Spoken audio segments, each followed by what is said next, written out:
Yeah, sorry about that, you guys. Between my family and everything going on, I got really behind.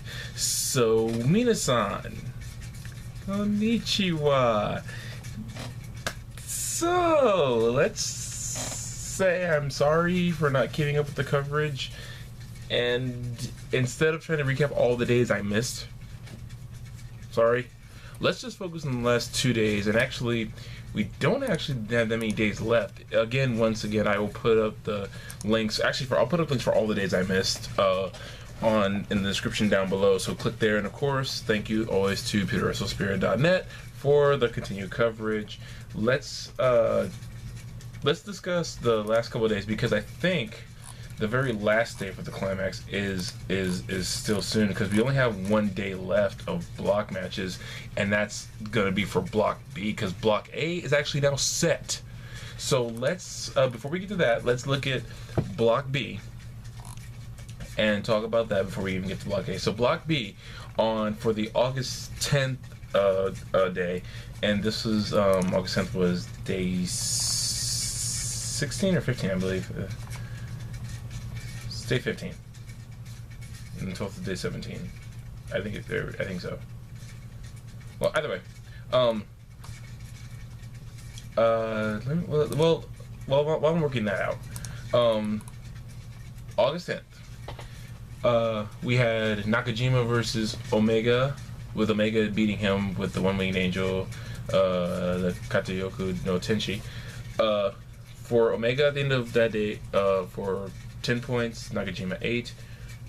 Evil over Toyo Yano for 6 points for Evil, 8 points for Yano. He really did catch up. Yoshihashi and Naito. Naito wins with Destino, putting him at 12 points, and Yoshihashi at 6. Shibata versus Yuji Nagata. Shibata wins with a sleeper hold by referee stoppage to give him 10 points, which Shibata does a lot of. Have you guys noticed that? This tournament, he's been just choking people out. I love it. Forget you, Conor McGregor. Anyway, and the final match of that day was Hanma versus Elgin, with Elgin winning with the Elgin bomb for 10 points over Toriano's 4. So the current leaders of Block B are Naito with 12. I'm pretty sure this is right. Naito with 12, Elgin with 10, Shibata with 10, and Omega with 10. So we'll see how on the last day, which I'm assuming it might be tomorrow, where that plays out. But no, what I really want to talk about is what happened technically today. Well, by the timeline, by the time zone differences, it's technically today with Block A. I really want to talk about this. I'm right now, I'm just looking to remember. Let's see what days everything is on. I'm just trying to get a schedule, because I think the days are kind of off on the Personal Spirit site. So I'm just double checking something real quick before I go any further.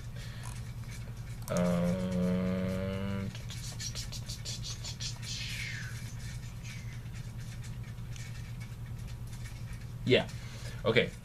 Regardless, the end of the Block B is tomorrow, till August 13th, with the finals being on Sunday, April 14th. And I will be doing a video Sunday afternoon when I get a chance to talk about it. I won't be able to watch it because I have church that morning, so I won't be able to stay up to watch it, or watch via New Japan World or anything.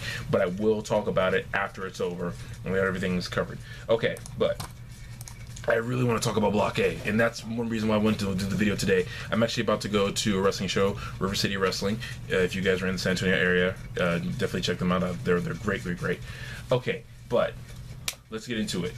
Block A, Hiroshi Tenzan versus Sanada. Sanada beats Tenzan, giving him 8 points and Tenzan 4. Where did Sanada come from to get 8 points in the G1 Climax in his debut? Okay, moving on. Togi Makabe versus Tomohiro Ishii. Ishii wins, and they're both tied at 8 points, him and Makabe, respectively. And Battle of the Bullet Club, I love these. Bad Luck Fale versus Tama Tonga, and Tonga wins with the gun stun. Shocking.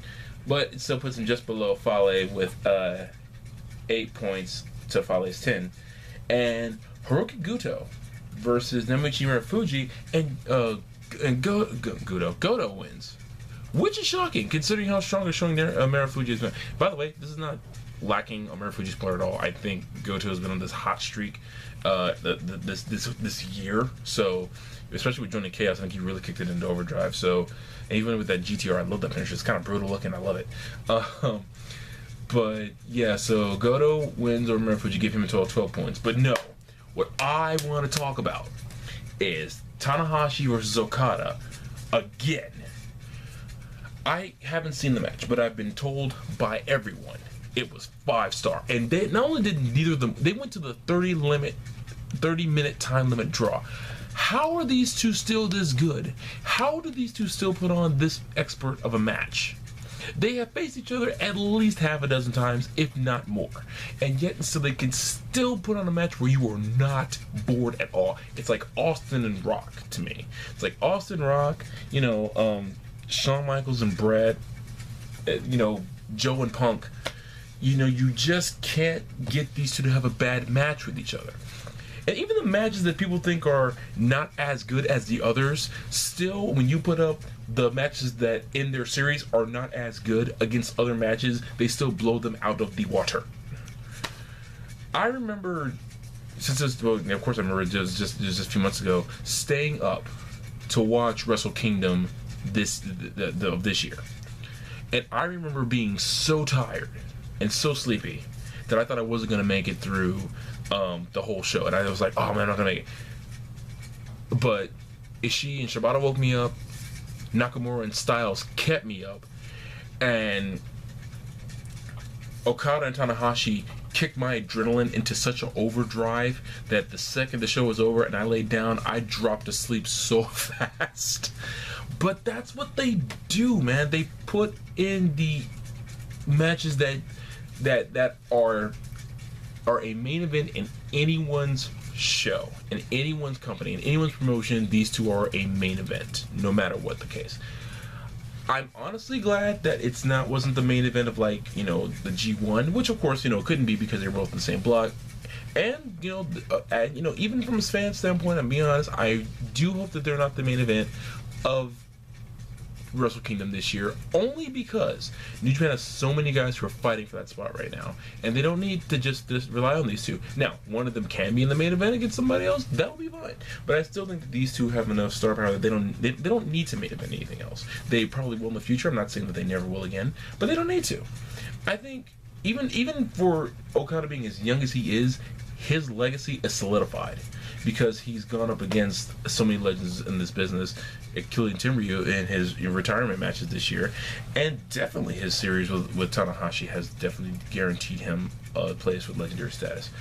But the main point of this I want to talk about is the fact that now that Block A is finished, and because Tanahashi and Okada essentially eliminated each other, Goto has advanced to the finals. Which is awesome. Because now, I don't know who we're going to get tomorrow to face him. I mean, I'm still thinking it's going to be either Naito or Shibata that he faces in the finals on Sunday. But he's still got Omega in there. Who knows? Maybe Nakajima could somehow pull something out. Does he have a chance? I say, yeah. Because he's facing Hogan. I mean, and that's the beauty of the G1. You don't know. I mean, come on. Okada and Tanahashi went to a time limit draw, so you don't know. But man, I don't care who it is now. Because it's gonna be Goto versus somebody, and then that's gonna set up this road to Wrestle Kingdom, and I am ready for the road to Wrestle Kingdom. Let's get this. So again, I'm so sorry that I haven't caught up. I will include the results from previous days in the description down below. But guys, thank you so much for watching. Thank you for your patience. And G1 Climax. So exciting. I cannot wait for this. And you guys, stay up, and I'll see you soon. Minasan, sayonara. Peace.